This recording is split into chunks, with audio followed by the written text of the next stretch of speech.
Graça e paz, igreja do Avivamento, amém? Amém. Boa noite a todos, em nome de Jesus. Você vai ver um testemunho que vai trazer uma grande edificação para a sua vida. Quero já chamar Danilo que tem grandes experiências nesta área. Ele foi liberto e hoje ele é um libertador.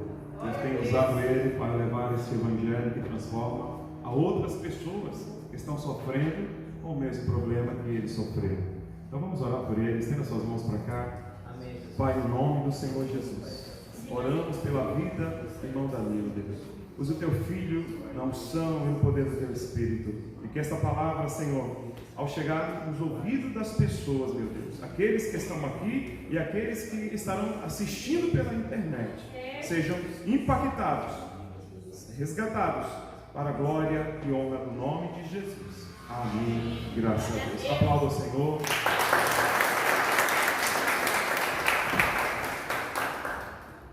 Graças e paz, irmãos.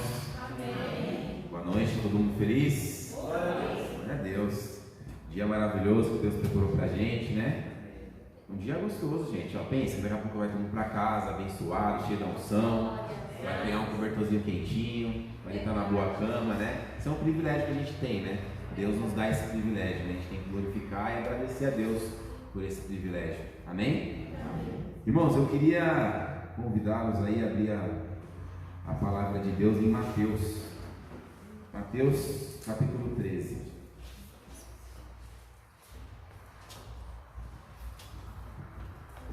Bom, para quem não me conhece, né, mal educado, né, meu nome é Danilo, eu sou discípulo do pastor Hélio, sou da segunda geração do apóstolo Adailton, e tive essa oportunidade, sou muito grato a Deus por estar aqui hoje, por ter esse privilégio, né, de poder estar falando de Deus, né, outra hora, num dia como esse, Deus sabe onde eu estaria, né, ou se eu de repente ainda estaria aqui, né, então sou grato a Deus por essa oportunidade, né, o apóstolo já orou, e eu creio que Deus vai direcionar. E a apóstola falou algo aqui muito interessante que eu sempre tenho comigo. Quando a gente traz uma palavra, quando a gente traz algo, é porque Deus falou com a gente sobre aquilo primeiro, né? Então, essa palavra, eu creio que Deus já me ensinou muitas coisas no decorrer dessa semana, né? E eu creio que Deus vai falar com vocês também de uma forma diferente. Amém? Amém. Então vamos lá, Mateus 13, a partir do versículo 54.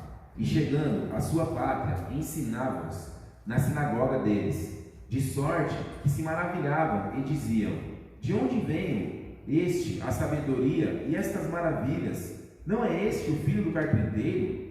E não se chama sua mãe Maria, e seus irmãos Tiago e José, e Simeão e Judas? E não estão entre nós todas as tuas irmãs? De onde lhe vem, pois, tudo isso? E escandalizavam-se nele. Jesus, porém, lhes disse: não há profeta sem honra, a não ser na sua própria casa. E não se fez ali muitos milagres por causa da incredulidade das pessoas. Amém?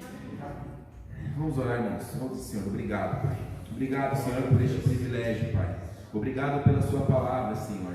Que o Senhor possa nos usar neste momento, Pai. Estou aqui porque o Senhor permitiu, Pai. E eu creio que o Senhor tem algo de importante para passar para nós nessa noite, Pai. Acrescenta em nossas vidas, que nós possamos sair deste lugar cheios, repletos da sua unção e da sua sabedoria, Pai, em nome de Jesus. Aplauda o Senhor, irmãos, em nome de Jesus. Irmãos, eu não sei aí, mas aqui está um calor, não sei porquê, começa a esquentar quando você vem aqui, né? Não... Pode ser coincidência, né, gente?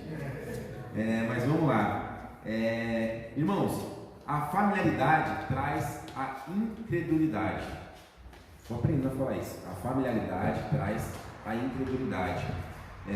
A gente se confunde muitas vezes sobre familiaridade e intimidade, e são coisas totalmente diferentes, né? Nós somos familiarizados com muitas coisas, mas nós não somos íntimos de muitas outras coisas, né? E familiaridade, ela coloca você em um lugar de perigo, numa situação às vezes de conforto, que você se acomoda naquela situação, né? Por exemplo, tem pessoas aqui, quantas pessoas aqui tem mais de um ano que servem ao Senhor, que busca a Deus? Glória a Deus. Então, quando isso acontece, vai passando o tempo, a gente vai se moldando ao que a gente tem vivido. Então, por exemplo, a gente vai lá, tem reunião, tem culto toda quinta, tem culto todo domingo, tem célula toda terça. Então você vai na terça, na quinta, no domingo. E, irmãos, é bênção, você vai lá, você participa, você está ali, você escuta, você recebe, né? É uma bênção de Deus. Você não falta, né? Você está sempre ali presente, né? Isso tudo é bom. Mas só que muitas vezes você só está ali de corpo. É um lugar familiar para você, né? Obrigado. Aquilo se torna familiar para você, né? E essa familiaridade começa a fazer você se acomodar e se esfriar diante de uma situação. Diante da incredulidade, não há milagres, né? Então aqui essa palavra, ela fala que Jesus, outra hora estava ali, operando milagres, sabe? Fazendo maravilhas, né? E quando chegou na cidade dele, não se fez muita coisa. Não conseguiu operar grandes milagres. Porque a familiaridade que ele tinha naquele lugar fez com que as pessoas não tivessem fé que ele era capaz de fazer algo.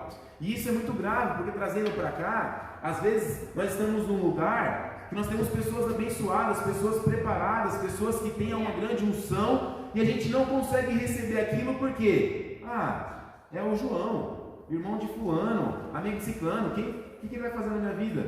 Sabe? A irmã falou algo aqui, ministrando louvor, que é tremendo, né? Que ela falou assim, mas o que essa mulher vai trazer para mim? Vai trazer muita coisa, né? O problema é que as pessoas às vezes vê ela e não conseguem associar a grandeza que o Senhor tem na vida dela. Por quê? Porque ela é familiar daquelas pessoas. E aí as pessoas têm mais facilidade de trazer de fora algo, de fora acreditar que vai acontecer, do que quem está perto dela, sabe? Então, o que eu queria falar com vocês hoje é sobre exatamente isso. Sobre essa familiaridade e o perigo que ela traz para as nossas vidas, né? Quando ali em Atos, se puder abrir em Atos 11, Atos 19, a partir do capítulo, do versículo 11, Atos 19, 11. E Deus fazia milagres extraordinários pelas mãos de Paulo, de modo que até quando os lenços ou peças de roupa que ele usava eram levados e colocados sobre os doentes, eles ficavam curados das suas doenças, e os espíritos malignos que estavam neles saíam.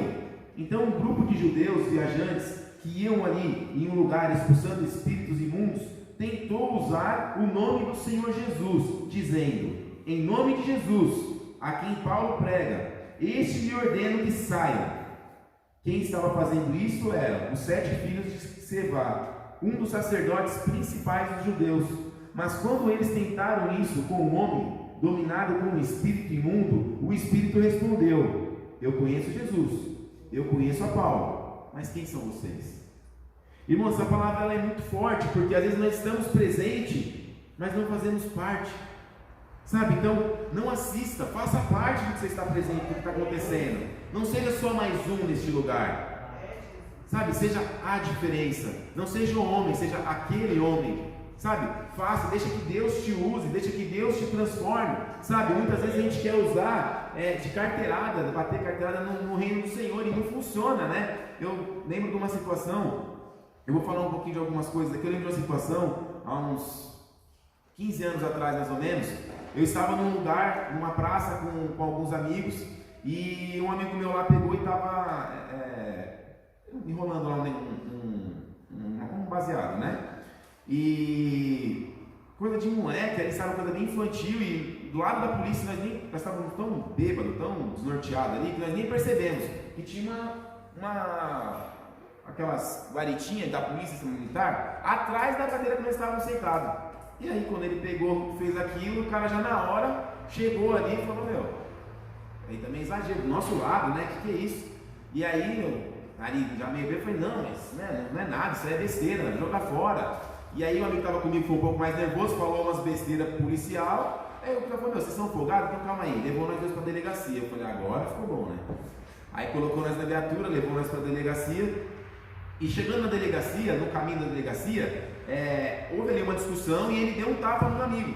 E na hora que ele deu tapa no amigo, eu falei assim: você não pode fazer isso. Você está pensando que você é quem? Minha mãe ela é advogada. E minha mãe estava cursando o 1º ano de direito só, né? E aí eu já, minha mãe é advogada, ela vai vir aqui, isso não vai ficar assim não, porque eu vejo a testemunha dele, que não sei o que, sabe? Como se tivesse certo, cheio da razão, todo errado e querendo estar cheio da razão, né? E aí foi acontecendo a situação, chegando na delegacia, aí ele falou assim: tava esses dois cidadãos ali e tal, abre a fichinha deles aí, vamos levar para pesar, não sei o que, né? Foi para dar canseira mesmo, sabe? Só que aí nesse momento, quando fazia a ficha lá, a escrivã pediu o documento, aí quando olhou meu documento, falou, o nome da sua mãe é Anatília? É um nome bem diferente, irmão, Anatília, tudo junto. Aí eu falei, Ela falou, ela mora em Guarulhos? Eu já, por quê? Você conhece? Ela pegou e falou assim, não, ela é da minha sala. Da sua sala? Ela está cursando o primeiro ano, né? O policial falou, ela não era advogada?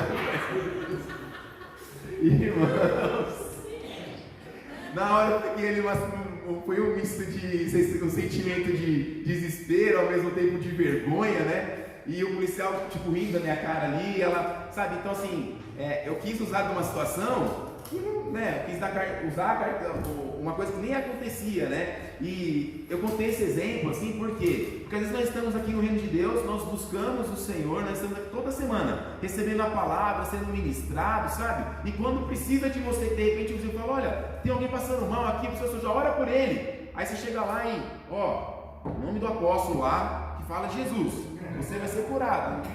E aí, nada acontece. Eu falo, calma aí, mas é um apóstolo lá, né? Mas por quê? Porque na verdade nós temos esse vínculo direto com o Senhor, né? Eles nos ensinam que nós temos esse privilégio, essa mesma unção, a mesma unção que tem sobre a vida dele, derramaram sobre as nossas vidas também. E o que falta muitas vezes é nós buscarmos essa intimidade. E sabe que às vezes não acontece porque nós somos familiarizados com a palavra, mas não somos íntimos com a palavra do Senhor. Então tem muita diferença entre você ser familiar e você ser íntimo. Sabe, familiar, passa um amigo, um conhecido, ele é um familiar, ele é familiar para você, você já viu outras vezes, não um estranho, mas você não sabe da vida dele, né? É a mesma coisa. A Bíblia é uma coisa familiar para você, você está toda hora com ela na mão, toda hora está com ela debaixo do braço, mas será que você tem uma intimidade com ela? Será que você tem aberto ela na sua casa, lido? Sabe, você sabe de Deus, é familiar para você, toda hora você escuta falar dele, mas será que você é íntimo dele? Será que na sua casa você busca ele de uma forma mais profunda, no seu quarto, com a sua família, ou de repente sozinho ali você busca? Sabe, então tem grande diferença, irmãos, entre nós sermos familiares e sermos íntimos, e nós temos que entender essas diferenças, né? O povo ali em Êxodo, o povo de Israel, eles estavam saindo, eles saíram do Egito, e no caminho eles começaram a vivenciar vários milagres, né? Era a comida que tinha diariamente, era a água que saía da pedra, o mar que se abriu, sabe? O maná que caía do céu, era a nuvem que fazia sombra, era milagre em cima de milagre. E mesmo assim, eles começaram a reclamar. Por quê? Era tanto milagre, acho que era meio familiar, tipo, era normal, tipo, sabe? Tá bom, aconteceu isso, mas e aí? Sabe, eles não tinham intimidade.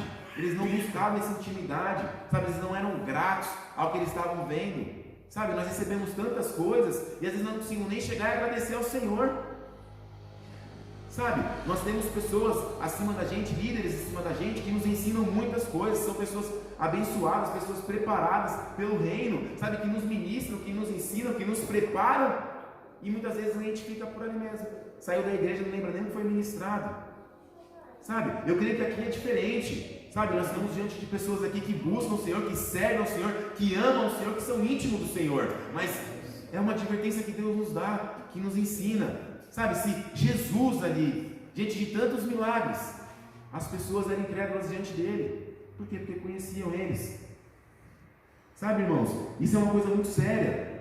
O piloto automático entra na nossa vida, né? Quem é que já dirigiu o carro automático? Alguém que já dirigiu o carro automático? E aí, no carro automático, alguns deles, você tem um piloto automático. E aí você está lá, você só consegue usar ele quando você está em alta velocidade. Porque senão você fica freando ali, ele desativa. Então, vamos supor que você está ali a 100, 120, ou 140, né? Que eu fiz uma viagem um tempo atrás com a minha esposa, nós num carro, nosso cunhado no outro. E eu falei, eu nunca tinha usado, deixa eu usar. E colocou nessa hora aquela rodovia linda. Aí eu falei, nossa, né? Você não vê o fim, né? Aí colocamos em alta velocidade, colocamos ali o botãozinho, o carro andando sozinho. Eu falei, olha que coisa maravilhosa, né? Eu falei, até que eu fui com a perna cruzada. Aí eu falei, fiquei pensando, já na hora eu baixei a perna, eu falei, olha o quanto a gente fica abusado, o quanto a gente começa a ficar despreparado, a não estar atento às coisas quando a gente coloca num piloto automático. Na nossa vida não é diferente, sabe? É o que eu falei, de repente estar aqui nos cultos, estar na célula, estar frequentando, estar até fazendo visita na casa de irmão, mas está no automático. Você não está vivendo aquilo que você está fazendo. Você está presente, mas não está vivendo aquilo. Irmão, isso é muito sério. sabe?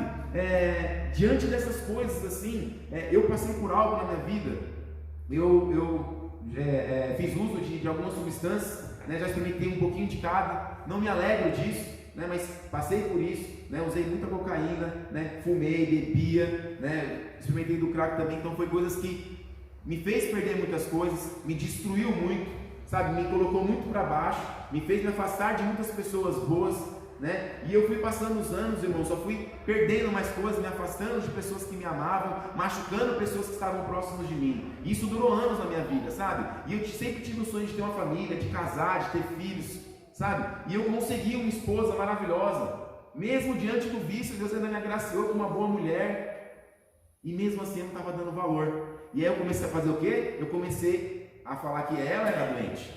A família chegava, ela falava, olha, ele está fazendo alguma coisa estranha lá, meu, que ele não é normal isso. E aí, né, os próprios pais dela falavam, meu, você está ficando doida. Ele bebe cerveja, mas é só isso, ele bebe com a gente aqui, você tá... Ó, aí eu falava para a mãe e pai dela, olha, precisa passar no psicólogo, ela não está bem. Irmãos, é algo assim que mexe com a gente de uma forma que hoje eu penso o mal que eu fiz para a pessoa que eu mais amo, sabe?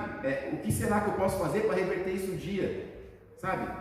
Por tudo que eu fiz ela passar. Eu não estou falando só dela, estou falando dos meus pais, estou falando do meu sogro, estou falando dos meus irmãos, das pessoas que me admiravam, sabe? Eu era referência, eu usava essas coisas, eu usava essas drogas, eu bebia, mas eu trabalhava, então eu era o certinho, sabe? Porque eu trabalhava, estava sempre ali, e respeitava meus horários, né? Mas todo o dinheiro que entrava, nenhum dinheiro ia para minha casa. E foi chegando ao ponto, irmãos, que chega uma hora que não tem mais como. Aquela pessoa, você não consegue mais ficar distraído de um disfarce. Essa pessoa que você fala assim, mas eu conheço um cara que ele bebe, mas ele trabalha direitinho, ele é um cara honesto, ele é um cara bom. Vamos ver até quando, irmãos? Mas já está 20 anos, não estou desejando mal para ninguém. Só estou falando que as coisas começam a se intensificar conforme vai passando o tempo. Porque você vai aumentando a quantidade, até chegar a um ponto que ela começa a regredir. Por quê? Você já nem aguenta mais. Você começa, um copo que você toma, você já está totalmente destruído, largado, já deitado, que você não aguenta mais isso. Sabe, então, eu fui destruindo a minha vida e de quem estava próximo de mim por causa desses vícios. Sabe, isso pensando hoje assim, me faz querer fazer muitas coisas diferentes, né? E diante dessa situação ali, minha esposa ficou grávida, né? E no meio dessa loucura toda, e um dia ela me pegou fazendo em casa. E aí ela chegou em mim e falou assim, olha, eu achei que eu era doida, mas eu tinha certeza que você estava fazendo isso. Ela falou, só que assim, agora não é só mais eu e você, tem um filho na minha barriga, então eu vou embora e você fica sozinho. Irmãos, aquilo ali para mim foi algo que me derrubou assim. Tudo que eu queria, tudo que eu desejava estava indo embora, tinha acabado, né? Porque se você conversa com a minha esposa, antigamente ela não tinha desejo de casar, ela não tinha desejo de ter filhos, e eu consegui colocar na cabeça dela isso, eu consegui convencer ela de casar, consegui convencer ela de engravidar, sabe? E para quê? Tirei ela do conforto da casa dela para fazer ela passar por isso, sabe? Então naquele dia, naquele momento ali eu fiquei muito mal, mas fui para a rua, fiz um monte de besteira para tentar ficar mais aliviado e só me destruir mais, sabe? Começando a pegar dinheiro no dia, eu trabalhava, ganhava bem, mas meu salário acho que era R$600 fixo e tinha comissão. E eu ganhava, às vezes cheguei a ganhar 2, 3, 4 mil de comissão e chegava falando, bati meta esse mês. Por quê? Tinha tudo embora meu dinheiro já. Tudo embora. Não levava R$1 para casa. E aí ela trabalhava, eu pegava o dinheiro dela ainda para usar com as minhas coisas. Sabe? E isso foi passando. E quando ela falou aquilo para mim, mexeu com a minha cabeça e eu falei, meu, e agora? Sabe? E eu fiquei tão ruim que teve, né, um dia antes desse aí eu subi, era uma ladeirona, que mora em Arujá, uma ladeirona assim, eu não conseguia caminhar, sabe? Você subia, engateando assim de 4, eu falei, meu, o que está acontecendo comigo, sabe? A que ponto que eu cheguei, né? E aí ela pegou e falou assim, me dá mais uma chance, né? Me interna em algum lugar, me coloca em algum lugar, mas não me abandona. Daí ela falou, então vamos. Eu falei assim, então vamos amanhã cedo, vamos abrir o olho e já vamos agora. E ela me levou para esse lugar. Ela já estava toda preparada, na verdade, sem nem eu saber, já tinha visto vários lugares, né? E ali Deus foi trabalhando, porque ela me levou para um lugar, só que o lugar como nós chegamos era um lugar meio estranho, era uma casa de recuperação que tinha cigarro, tudo. E eu olhei para ela e falei, olha, eu quero ficar, mas acho que esse lugar não é muito bom não. E aí na hora nós sentimos uma coisa, sabe, de você ir num lugar pesado, homem e mulher junto. E aí nós saímos, e nós voltando, nós passamos na frente de um sítio assim, enorme. E aí nós paramos ali, falei, vamos entrar aí e ver como que é. E chegamos nesse lugar e conversamos com um cara lá dentro, era um psicólogo, explicamos a situação, falamos para ele da situação que eu estava passando, que ela estava grávida, tudo que eu estava fazendo. E naquele dia eu me abri com a minha esposa, falei todas as verdades, porque eu não aguentava mais viver uma vida de mentira, sabe? Eu falei para ela, vai te machucar, mas eu vou falar toda a verdade, tudo, ponto por ponto. E ela teve que ser forte, irmãos, né? Porque não é fácil também você viver com a pessoa do seu lado e você saber que era tudo uma mentira, né? As coisas que eu falava para ela. Então, assim, acho que a única coisa que tinha verdadeira era o meu amor, que até hoje só aumenta cada vez mais, né? Por você. E é isso, irmãos. Então, assim, eu comecei a falar tudo o que aconteceu, todas as mentiras que eu falava para ela, nem sei mais qual vida que eu tenho, eu não sei mais o que sou eu, porque você começa a mentir tanto que você acredita na sua verdade, aí você acha que você realmente viveu aquilo, sabe? Eu começava a falar situações para ela, a polícia parou, aconteceu isso, e contava tanto com os mínimos detalhes que hoje, às vezes, quando eu vou contar o meu testemunho, eu tenho que tomar cuidado para não contar alguma história na verdade que era uma mentira, que não aconteceu. Então é algo porque foi tão intenso que você inventava, você criava uma história tão perfeita para mentir o que você estava fazendo, que passa a ser uma verdade na sua vida. Você acredita que você viveu aquilo, sabe? E aí nós chegamos naquele lugar e o cara falou que tinha um procedimento para ficar ali, era uma triagem de 3 meses para conseguir entrar naquele lugar. E aí eu falei, não vou voltar para casa, vou ficar na rua. Quando você conseguir a vaga para mim aqui, você me liga.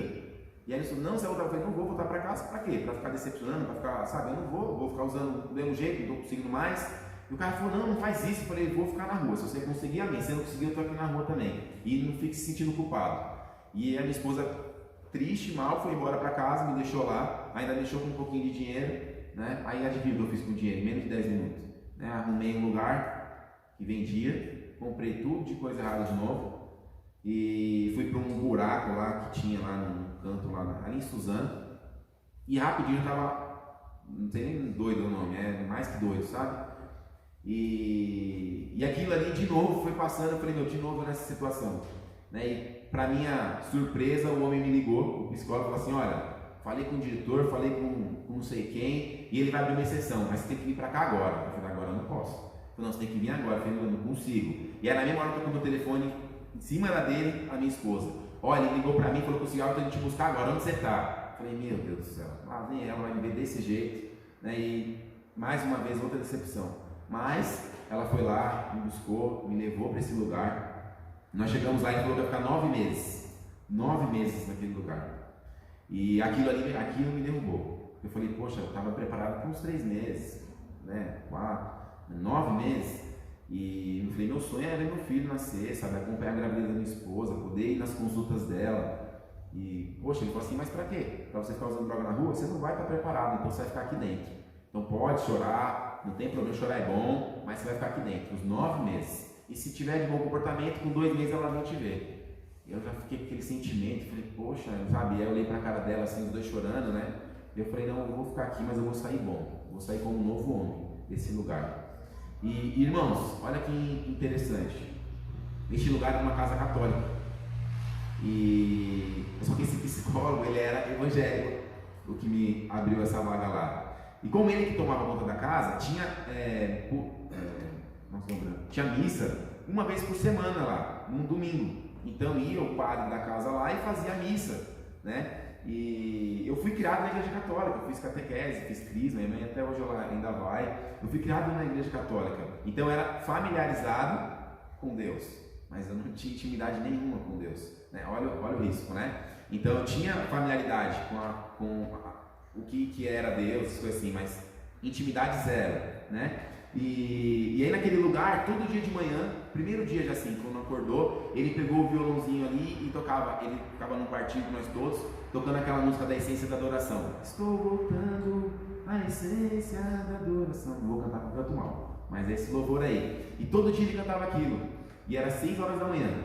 Passava meia hora, a gente fazia 1 hora de momento de reflexão, tinha que pegar a Bíblia e ler a Bíblia durante 1 hora, e ficar refletindo. E aí você saía, orava, aí você ia para a enxada. Aí eu saía da enxada, tomava banho, orava de novo, e aí voltava lá para você comer. Aí na hora do almoço, orava de novo. À tarde, tinha outro momento espiritual que era estudo da Bíblia. Aí à noite, na janta, tinha outro momento de oração. Aí depois da janta, quando era 9h30, para dormir, juntava todo mundo e fazia outra oração. Irmão, vou falar para você um negócio.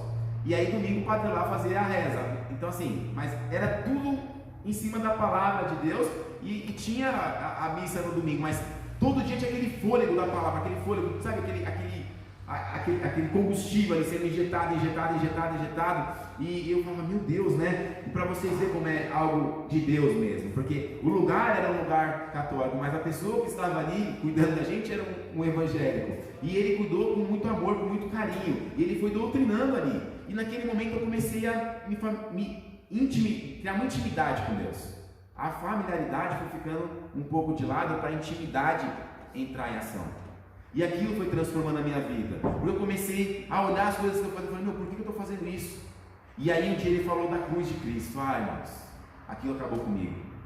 Sabe, aquilo foi algo assim que mexeu comigo muito grande. E todo dia oração, e nós cavamos um rio, assim, tinha um rio que passava na rua, e nós abrimos um canal enorme para fazer um laguinho dentro desse sítio. E quando abriu aquele lago lá, eles pegaram o violão e fizeram um momento de oração e louvor ali com o violão do rapaz, sabe? E eu já estava, era só 2 semanas que eu estava ali, eu estava numa unção já ali, fechando o olho e orando, sabe? E uma coisa tão gostosa assim. E aí quando passou 1 mês e 1 semana, mais ou menos, pouco antes, eu peguei e falei, eu vou embora. E aí ele falou, meu, é só doença, você está doente? Eu falei, não, eu estou bem, eu já sei o que eu quero, eu sei o que eu preciso. Ele falou, não, você está doente, você não vai embora. Eu falei, por Deus, eu sei, eu estou bem, deixa eu ir, sabe, liga para minha família. Ele, não, você quer falar, se o senhor não ligar para minha família, eu vou pegar, com todo respeito a você, mas eu vou embora, não vou ficar aqui à força, entendeu? Aí ele ligou para minha esposa, foi minha esposa, o meu irmão e a minha mãe, meu irmão mais velho. E, irmãos, pensa numa pessoa que escutou. Meu irmão falou um monte para mim, minha mãe, nossa, e falou que eu era irresponsável, que não sei o quê. E assim, irmãos, o que eu ia falar para eles? Eles estavam errados de ligar comigo? Não estava. Quantas coisas eu fiz, quantas mentiras eu inventei, por que não poderia ser mais uma? Sabe? Aí minha mãe fala assim, olha, eu estou te avisando, olhando no seu olho, eu vou ficar em cima de você, uma vacilada, eu te amarro na camisa de força e te levo para uma casa fechada. Eu vivo minha vida com um emprego para conseguir dinheiro, mas se você vai ficar à força num lugar desse, você vai ficar. Eu falei, tá bom, cara, você está certo. Eu falei, você está certo, né? Eu falei, mas eu vou te mostrar que as coisas estão diferentes. E aí eu olhei para minha esposa e falei assim, você acredita em mim? Ela falou assim, vamos para mais essa junto, né? Vou ter que acreditar, né? E me deu esse voto de confiança também. E dali eu saí, irmãos, né? E agora em abril faz 10 anos que eu estou aí servindo a Deus, né? Levando a palavra de Deus adiante.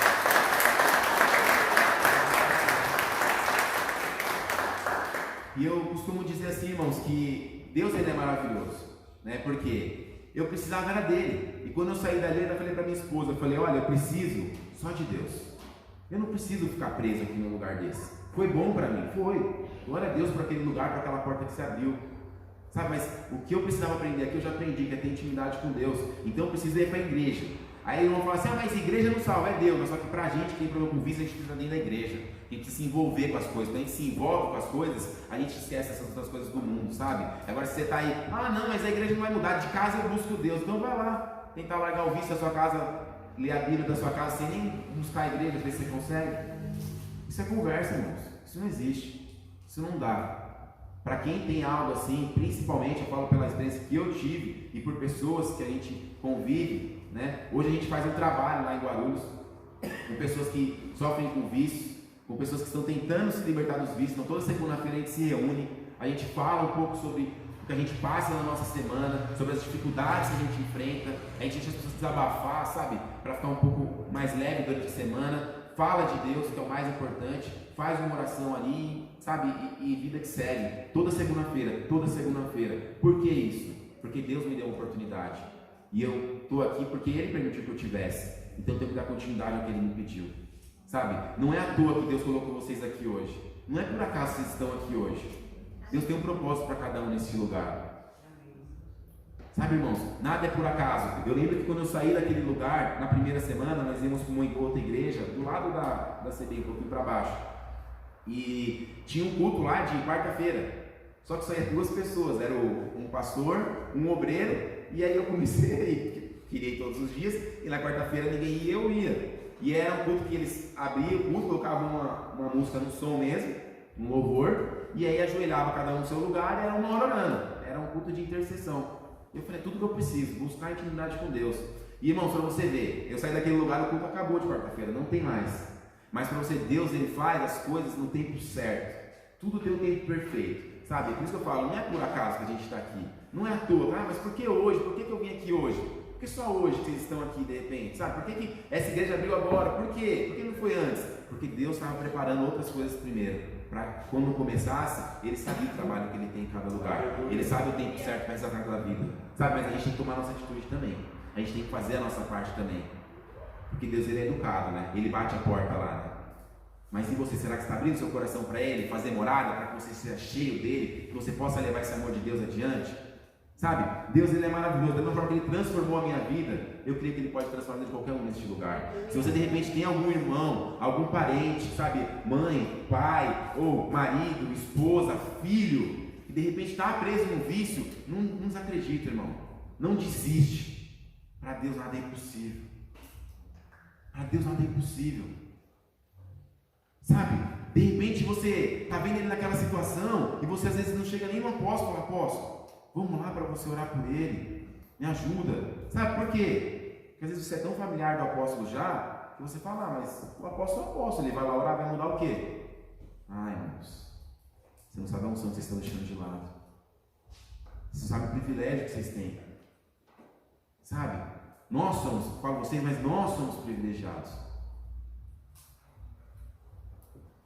E você também tem essa unção na verdade. Eu falo, apóstolo, que tem momentos que a gente precisa de um líder nosso junto para nos dar força naquele momento. Tem algo que foge da nossa alçada que a gente não consegue mesmo, por às vezes não ter, sabe, ali no preparo para aquele tipo de situação.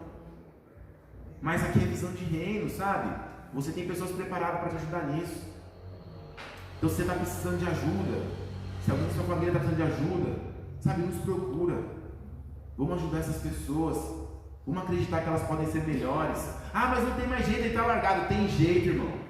Tem jeito sim. Para Deus nada é impossível. Para Deus nunca nada vai ser impossível. O que às vezes falta é a nossa fé. A nossa fé que às vezes é pequena. Porque o mesmo Deus que fazia aqueles milagres de antes é o mesmo Deus que atua hoje. E está esperando só a nossa vontade de fazer, só a nossa fé para que Ele possa fazer acontecer. Sabe, irmãos, a familiaridade, ela traz algo que para mim é o mais grave de tudo. Quando a gente fica muito familiar às coisas da igreja, a gente olha para a cruz e a gente já não vê nada de diferente. Teve a cruz, teve o sacrifício. E é só isso? Sabe, será que é só isso? O que será que tem sido o sentimento quando você lembra da cruz? Quantas vezes você tem lembrado de sacrifício? Só quando fala na igreja? Só quando você escuta um louvor? Ou será que você é grato a Deus todos os dias pelo sacrifício?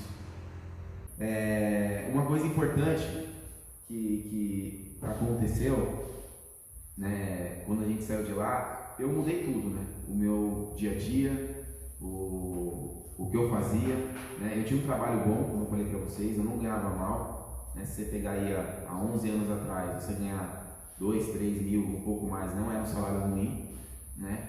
Era até acima da média. Mas quando eu saí de lá, eu e minha esposa juntos decidimos começar de novo, mas de novo mesmo. Então eu larguei o emprego, a gente pegou o restinho que sobrou ali de dinheiro e comprou um carrinho de milho.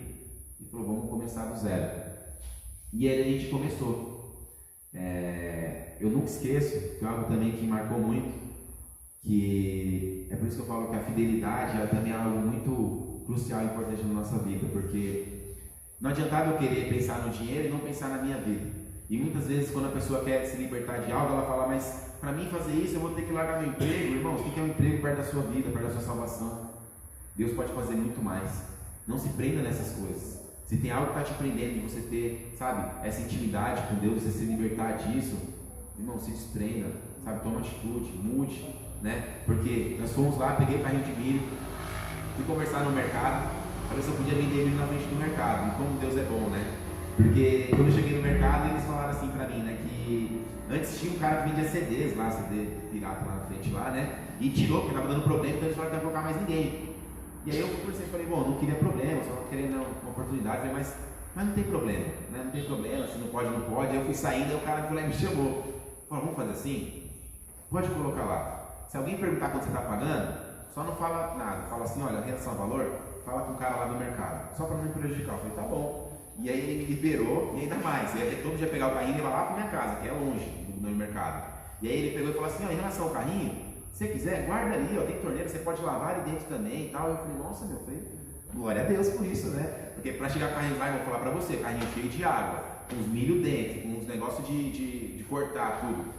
Olha, e para ajudar ele no primeiro dia, é bem assim para ver o desafio, né? Os dois pneus estavam murchos, eu não sei como não reparei, estavam os dois pneus murchos, aquele carrinho na ladeira, aquele negócio murcho, cheio de água. Foi um desafio, mas foi algo que me fez bem, foi algo que me fez dar valor. E aí no primeiro mês eu fiz um balanço, e aí nós lucramos R$180, exatamente R$180, tirando a despesa, o que eu comprei de milho, tirando a manteiga, tudo certinho, lucrei R$180. E aí eu fui na igreja, todo feliz, nossa, meu primeiro dízimo, que não sei o que, minha vida agora vai ser diferente, que não sei o que, e fui lá e ensinei, o pastor me falou, vai lá em cima dar seu testemunho. E aí eu dei o testemunho e fui falar do valor, irmão. Sabe quando você está empolgado, você não está preocupado com o valor, você está preocupado que você está fazendo algo certo para Deus, Deus está vendo seu coração. E aí eu estava na igreja lotada, eu falei, eu vim aqui com o meu dízimo para glorificar a Deus, com meus R$18 aqui, que foi meus 10%, e a igreja toda ficou assim, ó, olhando assim, aquele silêncio, né? E aí o pastor estava falando, glória a Deus, eu falei amém, né? E irmão, mas foi algo assim que mudou minha vida. E eu nunca esqueço, naquele mesmo dia, eu estava descendo e um pastor falou comigo assim, ele falou, irmão, muito em breve, esse valor que você está com desejo no seu coração de dar de dízimo, você vai conquistar. E eu sabia do valor que eu queria dar, que era muito maior do que aquilo. Irmãos, em menos de um ano, para encurtar, em menos de um ano, eu já tinha a minha empresa. Quando eu fui para a casa de recuperação, eu trabalhava para uma financeira. Eu vendia empréstimo consignado, eu era vendedor. E em menos de um ano que eu saí para vender milho, eu abri uma financeira para mim e eu já era dono. Eu colocava pessoas para trabalhar para vender esse empréstimo consignado, né? Então assim, eu fui surpreendido por Deus e ganhava valores que eu nunca imaginei ganhar nem tão cedo. Então por que isso? A fidelidade, sabe? O buscar a Deus, colocar Ele à frente. Porque assim, irmãos, tudo que eu fiz do milho, eu fui junto com o milho, o cara que era um mercado, que era um negócio de gás. E eu vendia milho, o cara todo dia lá, o dono ia comprar, ele até vereador, né, acho que não é mais, o Gil. E aí ele falou assim, eu sei toda vez, que hora você entra para vender milho? Eu falei, 2 horas. Você sai que horas? Eu falei, umas 8. Vende gás para mim também, eu te dou mais um salário? Eu falei, vendo. Aí eu falei, só tem uma coisa. Ele falou, é à noite? Eu falei, só que assim, terça-feira e quinta-feira eu não posso, porque eu tenho compromisso na igreja, né, tal. Terça e quinta você está de folga, pode ficar tranquilo. Eu falei, pronto, resolvido. E assim, irmãos, foi algo tão tremendo que eu estava ali já vendendo milho, vendendo gás e estava com tempo para ir para a igreja, né? E aí foi ficando tão bom que eu falei, calma aí. Aí eu comecei a trabalhar mais no gás, e aí que eu fiz, coloquei um menino para vender milho para mim, já estava sendo empresário do milho já. E eu vou falar para você, meu carrinho era diferenciado, hein? Porque ele começou com milho, mas em um mês e pouco, né, amor? Já tinha milho, pamonha, curau, aí tinha depois, mais do que isso, um cara que vendia pamonha lá pra mim. A mulher falou assim, tem tomada aí? Eu falei, tem que ficar no mercado, vou te arrumar uma máquina de suco. Pronto, aí tinha pamonha, curau, milho e suco natural de milho, irmãos, era a sensação do maluco. Então tinha um carrinho no esquina e no outro, mas o meu ali, ele era diferenciado, e era algo tão assim, legal, que as pessoas iam ali e falavam, você é evangélico? Sou. Dá pra ver no seu olho. Eu falava, é isso que é a diferença, sabe? Essa alegria, esse amor. Mas por quê? Porque eu não era familiar mais de Cristo, eu era íntimo a Cristo, sabe? E é isso que nos transforma, é isso que nos molda, sabe? É isso que faz a diferença nas nossas vidas, irmãos. E às vezes a gente quer esperar ter tempo para servir a Deus. Quando eu tiver tempo eu vou. Não, irmãos, Deus quer você estar ocupado mesmo. Ele vai te dar tempo para fazer a obra dele, sabe? Porque Ele espera que a gente faça algo a mais, por tanto de coisas que Ele faz por nós. Sabe, Deus, Ele foi tão maravilhoso, Ele se preocupa com todos os detalhes. E tantos detalhes que eu estou falando aqui, eu preocupo com o horário, mas eu lembro que eu tinha um receio. A minha esposa, quando ela estava grávida, quando eu estava na casa de recuperação, falava assim, quando o meu filho nascer, se precisar doar sangue, eu não vou poder, porque tem que ter 6 meses para você poder doar sangue. Eu falei, meu Deus, se acontecer alguma coisa com meu filho, eu não puder doar sangue para ele, eu vou me sentir mal. Eu fiquei pensando, olha, quem pensa? Talvez ninguém pense nisso, mas eu tinha esse pensamento, aquilo me incomodava demais. Eu falava, meu Deus, me ajuda, né? Como que eu vou fazer isso? Tomara que não aconteça nada, que ele não venha precisar de nada, porque senão eu não vou conseguir aguentar isso. E eu fiquei com esse sentimento. E olha que coisa, meu filho nasceu no dia exato. Eu completei 6 meses que eu estava, né, sem usar mais nada. Então assim, foi algo, Deus ele vai em todos os detalhes. Tudo que você pensa assim, que você nem fala para ninguém, porque isso eu não comentei com a minha esposa, não falei para ninguém, era uma coisa minha. Mas no dia que eu falei, dia 10, e olha, se ele ia nascer no dia 17, né? 17, acho que era isso, né? Hã? 22, antecipou. E quando antecipou, a primeira coisa que eu pensei foi, que dia que é hoje? Dia 10, 6 meses. Falei, nossa, Deus é muito bom. Então foi no dia perfeito, no dia exato, sabe? Então são todos os detalhes. E outro, irmãos, eu sofri naquele primeiro mês ali, achando que eu não ia acompanhar nada, que eu não ia ver o crescimento da barriga dela, que eu não ia acompanhar nas consultas. E foi melhor que isso, porque eu não só pude acompanhar uma ou duas, como pude acompanhar todas, porque eu trabalhava, eu não poderia acompanhar. Mas como eu saí para começar a vender milho, então eu era um empresário de milho, então eu consegui acompanhar em todas as consultas, todas, sem exceção, eu ia com ela, participei de tudo, sabe, desde a primeira até a hora de nascer, depois que nasceu, sabe, então assim, por quê? Porque Deus me deu esse privilégio, porque Ele me deu uma nova oportunidade, Ele me deu uma nova vida, sabe, então a gente começa a pensar nos detalhes, em tudo que Deus colocou pra gente, irmãos, tantos detalhes, você fala, meu Deus, como Ele é perfeito, como o que fazer para conseguir retribuir a Deus de tudo que Ele faz por nós? Será que é possível um dia conseguir retribuir a Deus por tudo que Ele já fez pelas nossas vidas? Sabe, hoje eu penso comigo, que eu falei, né, aqui no sábado à noite, né, nunca que eu estaria num lugar desse, jamais, e hoje eu vejo aqui, estou num lugar desse abençoado, com irmãos maravilhosos, sabe, com minha família ali, minha esposa, meus 2 filhos, sabe, então assim, passamos por vários desafios, né, de vez em quando começa alguma coisinha ali, mas quando estamos em Deus, é desafiador, mas Ele sempre nos dá a saída para que a gente continue, para que a gente siga em frente, né? Então eu sou muito grato a Deus por tudo que Ele fez na minha vida, por tudo que Ele acrescentou, e por Ele me dar a oportunidade de poder falar disso também, porque uma hora foi eu, outra hora pode ser outro irmão, mas ele pode ser transformado, porque se para mim foi possível, para você pode ser, para quem está assistindo pode ser, sabe, independente de quem seja, sabe, ninguém é melhor que ninguém, o que muda é a nossa atitude de querer ser diferente, querer buscar diferença e buscar em Deus, porque Deus pode nos transformar, amém? Acho que é isso, irmãos, e assim, acho que a lição que eu tenho é nunca desista, sabe, nunca desacredite, sabe, o meu pai, ele tinha problemas também com vício, minha família foi destruída por causa disso, sabe, você fala assim, poxa, mas na sua casa você sofreu com isso, você fez a mesma coisa? Eu fiz a mesma coisa, né, mas aqui todos passaram por encontro? Vou falar, nem todos, então vou ficar quieto, vai falar demais, mas, né, uma coisa que é importante, você tem que quebrar algumas coisas na sua vida, né? Isso foi quebrado na minha família, não importa que ficou, que meu avô bebia, que meu pai bebia, que eu bebia, meus filhos vão ser uma nova geração, porque eu não passei isso para frente, sabe? Então eu declaro todo dia, filhos são servos de Deus, sabe, eles vão servir a Deus, eles vão ser tementes ao Senhor, sabe, porque essa maldição foi quebrada na minha família, amém? Então declare isso na sua família, declare isso na sua casa, não deixe que esse mal, sabe, venha tomar conta da sua família, venha destruir lares, sabe? Nós somos guerreiros do Senhor, nós temos que batalhar contra isso, sabe, irmãos? Eu passei por Covid ano passado, e eu achei que eu ia morrer, cheguei a ficar com 80% comprometido, fui para UTI, mas Deus mais uma vez me deu outra oportunidade, perdi meu irmão, né? Meu irmão de 20 anos tirou a vida, então assim, vai acontecer coisa que vai de repente querer te tirar do caminho, vai acontecer, irmãos, é o que eu falo, é legal falar das vitórias, aqui é legal, porque tem muitas, mas estou falando essas coisas para vocês, não é para desanimar, é para falar para vocês que vão vir desafios, mas você com Deus você vai passar por todos eles, e você vai passar sorrindo, sabe por quê? Porque você sabe que tudo é por Deus, tudo é através dele, sabe? Tudo vem dele, então não tem que se preocupar, ele sabe as coisas certas, sabe? Ele sabe o momento certo de todas as coisas, sabe? Então só confia nele, amém? Para buscar mais dele, sabe? Irmãos, o que eu falei da cruz aqui é muito sério, é muito grave, sabe? A cruz não pode ser algo normal para a gente. Uma vez que a gente conheceu a Cristo, uma vez que a gente já entendeu o sacrifício, entendeu por que ele foi lá sacrificado, por que ele sangrou naquele lugar, que foi por mim, que foi por você, isso não pode ser normal, irmãos. Não permita que seja uma coisa familiar, isso tem que te tocar sim. Ah, mas se falar coisa tem que chorar, chore, irmão, não tem problema, foi algo grandioso, Deus fez isso por amor a você, por amor a mim, irmãos. sem a gente merecer. Olha o tanto de coisa errada que eu fiz, olha o tanto de falha que eu cometi, mas Deus deu o seu Filho, que sangrou naquele lugar, para que eu estivesse aqui hoje, liberto dos meus pecados, para poder falar do amor de Deus para vocês, irmãos.